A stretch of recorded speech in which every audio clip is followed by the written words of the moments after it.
যোৱাকালি বিশ্ব হিন্দু পৰিষদৰ আন্তঃৰাষ্ট্ৰীয় কাৰ্যকৰী সভাপতি প্ৰবীণ ভাই টুগাৰিয়াই গুৱাহাটীত উপস্থিত হৈ এক সংবাদমেলৰ জৰিয়তে তেওঁ কয় যে 1951 চনৰ পিছত অহা সকলো বাংলাদেশী মুছলমান উভতি যাবই লাগিব আৰু 1951 চনক ভিত্তিবৰ্ষ হিচাপে লৈ অসমত ৰাষ্ট্ৰীয় নাগৰিকপঞ্জী উন্নতিকৰণ কাম শীঘ্ৰেই আৰম্ভ কৰিব লাগে। 1951 চনৰ পিছত অসমলৈ অহা মুছলমান অনুপ্ৰৱেশকাৰীসকলক শীঘ্ৰেই দেশৰ পৰা বহিষ্কাৰ কৰিব লাগে।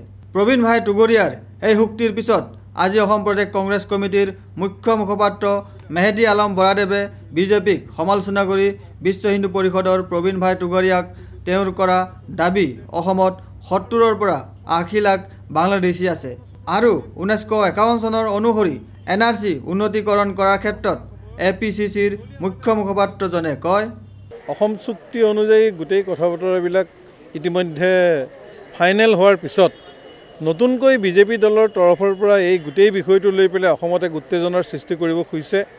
ই এটা সম্পূৰ্ণ সাম্প্ৰদায়িক দৃষ্টিভংগীৰে গোটেই বিষয়টো তেওঁলোকে চিন্তা চৰ্চা কৰিছে আৰু অসমত 51 চনৰ গোটেই প্ৰসংগটো অসম চুক্তি স্বাক্ষৰ হোৱাৰ সময়ত দীঘলীয়াভাৱে আলোচনা হৈছে।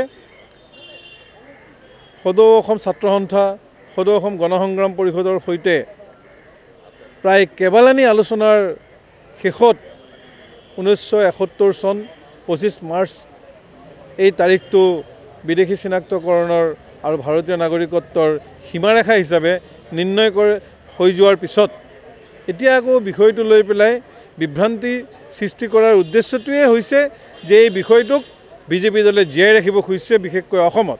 আৰু আনহাতে অসমৰ যিটো জনগাঁথনি, অসমৰ সম্পূৰ্ণ জনসংখ্যাৰ ভিত্তিত দেখা যায় যে অসমত প্ৰায় 80 লাখমান মুছলিম সম্প্ৰদায়ৰ মানুহ আছে।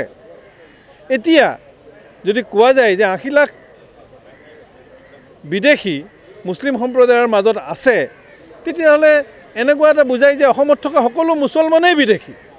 যে এই যে টুগাৰিয়াৰ এই যে এটা মানে সাম্প্ৰদায়িক সমাজখনক সাম্প্ৰদায়িকভাৱে বিভাজন কৰে যি চক্ৰান্ত, এই চক্ৰান্তক আমি কংগ্ৰেছ দলে গৰিহণা দিওঁ আৰু এই চক্ৰান্তৰ দ্বাৰা অসমৰ ৰাইজক বিভ্ৰান্ত নকৰিবলৈ আমি টুগাৰিয়াৰ দৰে নেতাক সকীয়াই দিছোঁ। Video' journalist Sushanta Das, Sentinel news, Guwahati.